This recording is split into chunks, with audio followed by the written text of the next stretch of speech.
Brainly Beyond introduces you 10 interesting facts regarding happiness. Over several centuries, several thinkers from a wide range of disciplines, including philosophy, science, psychology, and even economics, have focused their attention on the concept of happiness. But can you tell me more about it?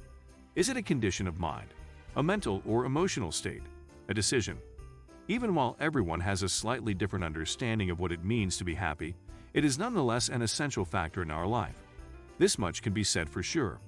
And even if the route toward happiness is intensely individual, some things are universally true, from which we can all gain knowledge. You can put these insights to use by watching this video, in which we present you with 10 interesting facts about happiness, to make your life better overall. The pursuit of happiness throughout our lives follows a U-shaped pattern. According to the findings of numerous studies, the stage of life in which we are in our early 20s is the one in which we report the highest levels of happiness. We do not have a lot of responsibilities, and we are surrounded by family and friends that love us. Nevertheless, when we are in our 30s and 40s, we have a tendency to concentrate more on other things, such as our careers and our families, responsibilities rather than pleasurable activities. This is a period when so much takes place: purchasing a home, getting married, divorcing, beginning a profession, changing careers, etc., or the process of child rearing. However, sometime around the age of 60 is when we begin to notice a shift in our priorities. This time focuses on pleasure rather than duty or obligation or responsibility. The amount of stress in our lives has decreased, which contributes to an increase in our levels of happiness. Our position within the world. 2. Winning the lottery doesn't make them any happier than they already are. The vast majority of individuals believe that if they won the lottery, it would make them happier. Studies, however, offer data that contradicts this assertion. People who win significant sums of money do not, as a rule, go on to become significantly happier than they were before the game. Sure, initially they enjoy an increase in happiness, but within a few months, their life begins to spiral out of control. Satisfaction returns to the level it had previously held before they won. It would appear that although money can purchase happiness to some extent, significant windfalls typically do not. A significant amount in terms of altering your personality or the way you view the world and the people in it. Third, having children does not necessarily make a person a happier person. Having children can bring a person a great deal of happiness. It's been suggested that people who own pets experience greater levels of happiness than those who do not. The presence of a contented animal in your house might be a reliable source of happiness at all times.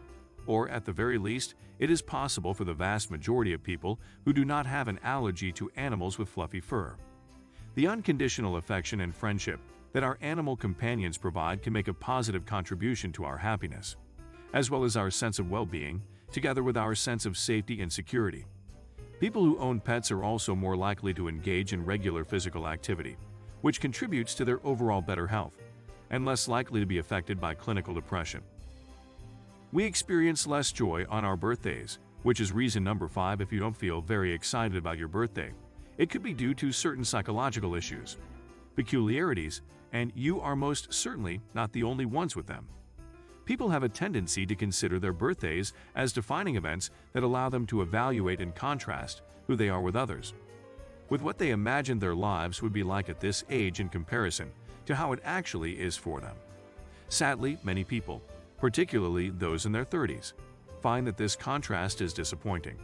If we take a step back and look more closely, we might not be as content with our present circumstances as we claim to be, when we are only focusing on the present time at hand.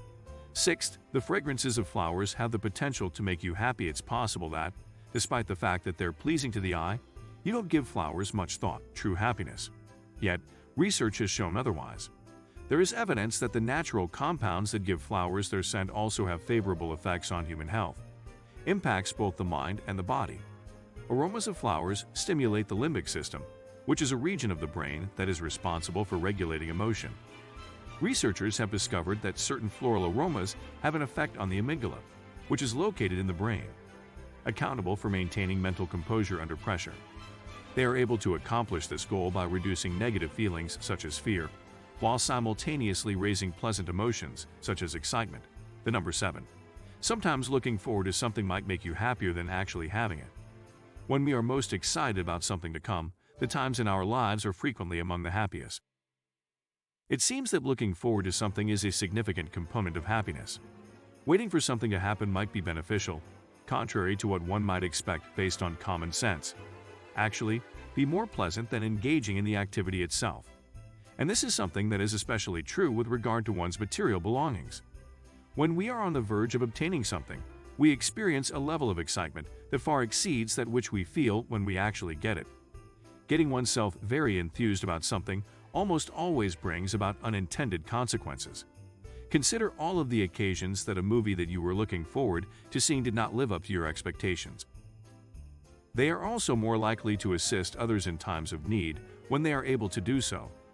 As a consequence of this, it goes without saying that there is also a clear connection between the level of quality and the importance of relationships to happiness. Unhappy people tend to be hyper-focused on themselves, which makes it difficult for them to form healthy relationships. They do not have any deep and meaningful relationships with other people, and as a result, they can experience feelings of isolation over time.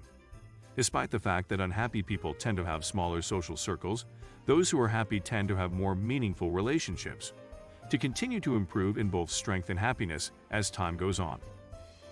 People who are paid on an hourly basis are reported to have higher levels of happiness than salary workers. Number 9.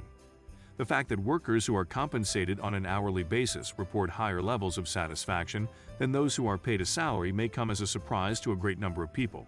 But there is a very good explanation for this. They get paid more for putting in more hours, in contrast to salary workers who only receive the same amount regardless of how many hours they put in. Money irrespective of the number of hours worked or the quality of their work performance. Those who are paid on an hourly basis appear to have a greater degree of control over their schedules and are better able to make plans. The quality of their life, because they are not constantly preoccupied with their work. However, people who are paid a wage have a propensity to constantly be thinking about their jobs. You don't need a PhD in economics or psychology to figure out that this 24/7 news coverage is going to continue. Putting one's priority on one's job will not result in a very happy existence for that person. The 10th reason is that happy people have a greater likelihood of living a longer life than unhappy people do. It's been scientifically proven that keeping a positive attitude can add years to your life. According to a recent study, persons who are upbeat and generally have a good outlook have a lower risk of developing certain types of cancer.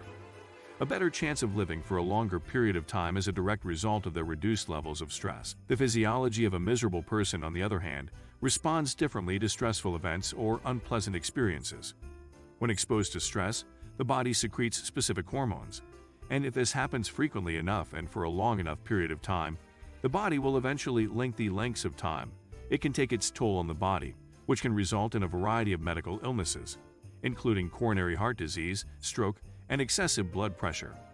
We hope you found our list of 10 intriguing facts about happiness to be interesting and enjoyable. If nothing else, perhaps the presentation of these data can encourage you to spend a little bit more time thinking about your own personal contentment and ways to enhance it. Give this video a thumbs up if you thought it was entertaining, and if you did, be sure to tell your friends about it so that we can keep making them.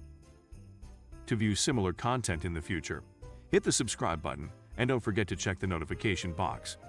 In addition to that, make sure that you check out some of the other videos that we have.